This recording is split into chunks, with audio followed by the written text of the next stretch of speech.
प्रधानमन्त्रीज्यू संसदमा आएर हामीले उठाएका प्रश्नको उत्तर दिनुपर्छ। हाम्रो नियमावली 15 को उपनियम 2 ले त्यो भनिरहेको छ।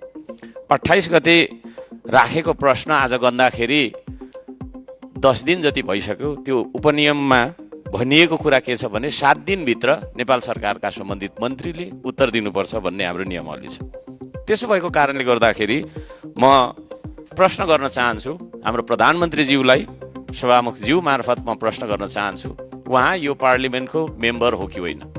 यो देशमा पार्लिमेन्ट छ कि छैन? हामी सबैजनाले लोकतन्त्र, यो संसदको गरिमालाई हामीले जोगाइराख्नुपर्छ कि पर्दैन? कर्तव्य पुरा गर्नुपर्छ कि पर्दैन? म यो प्रश्न गर्न चाहन्छु। यदि उहाँ आफ्नो कर्तव्य पुरा गर्न सक्नुहुन्न भने उहाँले मार्ग प्रशस्त गर्दाखेरि राम्रो।